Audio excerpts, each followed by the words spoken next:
ജീവിതത്തിൽ എന്തെങ്കിലും നഷ്ടമായി എന്ന് തോന്നുമ്പോൾ ഒന്ന് ഓർക്കുക, നഷ്ടപ്പെട്ടവനെ നേടിയിട്ടുള്ളൂ എന്ന്.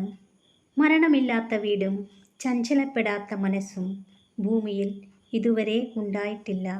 നമ്മുടെ ശീലങ്ങൾ നമ്മളെ അടിമയാക്കരുത്, അവയ്ക്ക് നമ്മളായിരിക്കണം യജമാനൻ. ചിന്തകളാണ് ജീവിതത്തിൻ്റെ അടിത്തറ. നല്ലത് ചിന്തിച്ചാൽ നല്ലത് നടക്കും. ചില നേരങ്ങളിൽ ചില മനുഷ്യരുടെ വാക്കിന് തീയേക്കാൾ ചുട്ടുപൊള്ളിക്കാനുള്ള കഴിവുണ്ടാകും. നിങ്ങളെ ചതിക്കുന്ന ആരോടും പ്രതികാരം ചെയ്യുന്നതിനെക്കുറിച്ച് ചിന്തിക്കരുത്. അവർ അതിൻ്റെ കർമ്മഫലം അനുഭവിച്ചേ തീരൂ. ഭാഗ്യമുണ്ടെങ്കിൽ അത് നിങ്ങളുടെ കൺമുന്നിൽ വെച്ച് തന്നെ നടക്കും. നിങ്ങളുടെ ഏറ്റവും മോശമായ അവസ്ഥയിൽ നിങ്ങളെ ഉപേക്ഷിക്കുന്നവരെ ഒരിക്കലും മറക്കുകയും ക്ഷമിക്കുകയും ചെയ്യരുത്.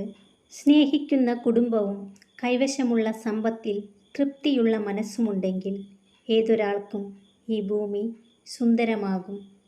എല്ലാ കാലവും നിങ്ങൾക്ക് മറ്റുള്ളവരെ സന്തോഷിപ്പിച്ചും തൃപ്തിപ്പെടുത്തിയും ജീവിക്കാൻ സാധിക്കില്ല. അതിനാൽ നിങ്ങൾ എപ്പോഴും നിങ്ങളായി തന്നെ ജീവിക്കുക. 1000 വലിയ ശരികൾക്കിടയിലും ഒരു ചെറിയ തെറ്റുമതി നമ്മൾ പലർക്കും അന്യരാവാൻ.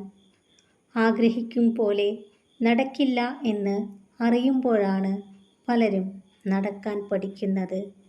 വിനാശത്തെ ചെറുത്തു തോൽപ്പിക്കാനുള്ള ആയുധമാണ് വിവേകം. ശത്രുക്കൾക്ക് നശിപ്പിക്കാനാവാത്ത കോട്ടയാണിത്. ദുർബലമായ മനസ്സ് ഭൂതക്കണ്ണാടി പോലെയാണ്. ചെറിയ കാര്യങ്ങൾ അത് വലുതാക്കി കാണിക്കും, വലിയ കാര്യങ്ങൾ അതിൽ പതിയുകയുമില്ല. നമ്മുടെ മനസ്സിനെ പെട്ടെന്ന് തകർക്കാൻ കഴിയുന്നത് നമ്മുടെ ശത്രുവിനല്ല, നമ്മൾ ജീവന് തുല്യം സ്നേഹിച്ചവർക്കേ അതിന് കഴിയൂ. നല്ല ഉപദേശങ്ങൾ നൽകുന്നത് ജീവിതത്തിൽ ഏറ്റവും കൂടുതൽ പ്രതിസന്ധി അനുഭവിച്ചവരായിരിക്കും. ഈ പ്രപഞ്ചം കൂടുതൽ കൂടുതൽ പ്രശ്നങ്ങൾ നൽകി നമ്മെ തളർത്തുകയല്ല, പ്രശ്നങ്ങളോട് പടപൊരുതി പൂർവാധികം ശക്തരാക്കുകയാണ്. 1000 പ്രശ്നങ്ങൾ ഉള്ളിലുണ്ടെങ്കിലും ചിരിച്ചുകൊണ്ട് നിൽക്കാൻ കഴിയുമെങ്കിൽ നിങ്ങൾ ശക്തരാണ്. ഒരു സ്ത്രീക്ക് പുരുഷൻ്റെ ആത്മാർത്ഥത മനസ്സിലാക്കാൻ 2 കാര്യങ്ങൾ ശ്രദ്ധിച്ചാൽ മതിയാകും. 1. അയാൾ വാക്കു പാലിക്കുന്നവനായിരിക്കും. 2. അവളെ ബഹുമാനിക്കുന്നവനുമായിരിക്കും. ആഗ്രഹിക്കുന്ന കാര്യങ്ങൾ നാളേക്കായി മാറ്റിവെക്കരുത്. ഇന്നു തന്നെ അതിനുള്ള പരിശ്രമം തുടങ്ങണം.